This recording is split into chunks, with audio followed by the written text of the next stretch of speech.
So what is PT and सीटी? आपने कई इंटरव्यू में देखा होगा, आप कोई इलेक्ट्रिकल इंटरव्यू के लिए गए होंगे या पीएलसी इंडस्ट्रियल इंटरव्यू के लिए गए होंगे, तो आपको ये बेसिक चीज़ें पूछी जाती है दोस्तों कि सीटी पीटी होता क्या है, सीटी पीटी का सिंबल क्या होता है, इसका कंस्ट्रक्शन वर्किंग किस तरीके से यूज़ में लाए जाते हैं, ये सारी चीज़ें आपको बेसिक से पूछी जाती है। कोई भी इंटरव्यू में आप जाते हो तो वहाँ पर बेसिक चीज़ें ही आपको पूछी जानी होती है दोस्तों। तो दोस्तों आज हम ये टॉपिक शुरू करेंगे सीटी और पीटी के बारे में, आपको पूरी डिटेल देने की कोशिश करेंगे, तो लास्ट तक बनिए रहेगा। सीटी का मतलब होता है दोस्तों करंट ट्रांसफार्मर और पीटी का मतलब होता है पोटेंशियल ट्रांसफार्मर। बेसिकली हमें अगर करंट मेजर करना हो तो हम एमीटर यूज़ करते हैं, वोल्टेज मेजर करना हो तो हम वोल्ट मीटर यूज़ करते हैं। और दोस्तों इन इंस्ट्रूमेंट की एक रेंज होती है, वहीं तक ये करंट और वोल्टेज मेजर कर सकते हैं। और अगर हम बात करें हाई टेंशन लाइंस की यानी कि ट्रांसमिशन लाइंस की, तो यहाँ पर आप वोल्ट मीटर या एमीटर लगाओगे डायरेक्टली उन लाइन में, तो यहाँ पर दोस्तों वो डैमेज हो जाएंगे, वहाँ पे ब्लास्ट होने की संभावना होती है दोस्तों। इसलिए हम हाई टेंशन लाइंस की करंट या वोल्टेज मेजर करने के लिए सीटी और पीटी का हेल्प यहाँ पर लेते हैं दोस्तों। ओके, ये नोट कीजिए कि हम सीटी पीटी का यहाँ हेल्प लेते हैं, उसको डायरेक्टली यूज़ नहीं करते। ओके, ये चीज़ को आप यहाँ पर ध्यान रखिएगा। तो बात करें दोस्तों करंट ट्रांसफार्मर की। करंट ट्रांसफार्मर एक करंट मेजरिंग इंस्ट्रूमेंट है, ओके, जिसे हम हाई करंट मेजर करने के लिए जैसे कि 11 केवी, 220 केवी, 33 केवी, 132 केवी, ये जो लाइंस होती है दोस्तों इन पर लगाते हैं। तो एक्चुअल में ये वर्किंग किस तरीके से करते हैं, क्या हम डायरेक्टली इससे करंट मेजर करते हैं या इसका हेल्प लेते हैं दोस्तों, ये हम अभी जानेंगे। तो करंट ट्रांसफार्मर का सिंबल आपको यहाँ पर देखने को मिल रहा होगा दोस्तों। यहाँ एक फेज लाइन है और वहाँ पर हमने इसकी सेकेंडरी को जोड़ा हुआ है। ओके, तो इससे इसका सिंबल यहाँ पर तैयार हो रहा है। अब इसके कंस्ट्रक्शन के बारे में अगर हम बात करें तो उससे आपको कई जानकारी मिल जाएंगी दोस्तों। दोस्तों आपको अभी इस डायग्राम पे नज़रें गड़ाई रखनी है, क्योंकि हम अभी सिटी की कंस्ट्रक्शन के बारे में जानने वाले हैं कि सिटी एक्चुअल में किस तरीके से बना हुआ होता है। उसी पर से फिर आपको इसकी जो वर्किंग है वो भी समझ में आएगी दोस्तों।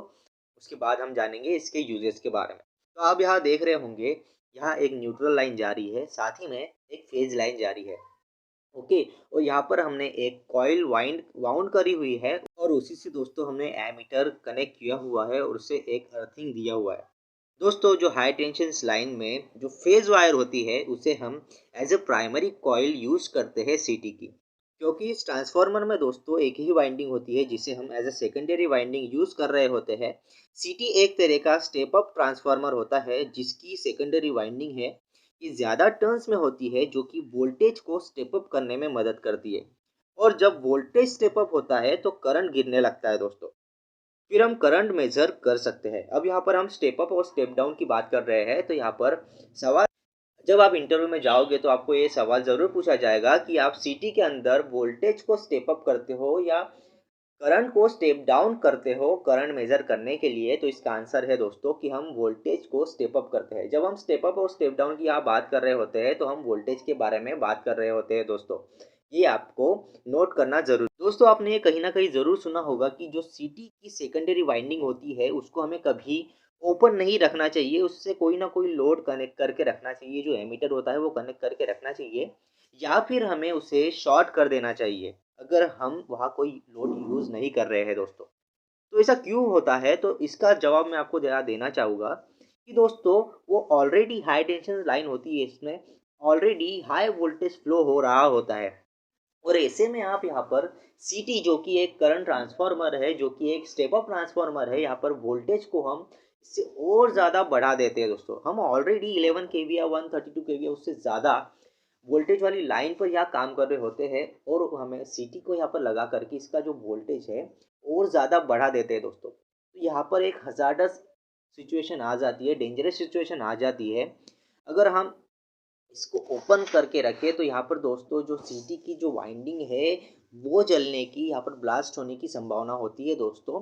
तो इससे बचने के लिए दोस्तों हमें यहाँ पर जो इसकी जो सेकेंडरी वाइंडिंग है इसको कभी खुला नहीं रखना चाहिए। अगर आपको इस पर डिटेल वीडियो चाहिए तो मैं आपके लिए ज़रूर लेकर आऊँगा, और इसलिए भी हम दोस्तों यहाँ पर सीटी को अर्थिंग भी करे होते हैं ताकि इस सिचुएशन से हमें प्रोटेक्शन यहाँ पर मिल सके। अब हम बात करते हैं पीटी के बारे में यानी कि पोटेंशियल ट्रांसफार्मर के बारे में। इसी को दूसरा नाम भी है वोल्टेज ट्रांसफार्मर। पीटी एक वोल्टेज मेजरिंग इंस्ट्रूमेंट है जैसे कि आपको पता है, जिसे हम 6.9 केवी, 11 केवी या 132 केवी जैसी हाई ट्रांसमिशन लाइन में यूज़ करते हैं दोस्तों वोल्टेज मेज़र करने के लिए। अब दोस्तों इसे किस तरीके से यूज़ किया जाता है वो भी हम यहाँ जानेंगे। तो इसका आप सिंबल यहाँ देख रहे होंगे दोस्तों।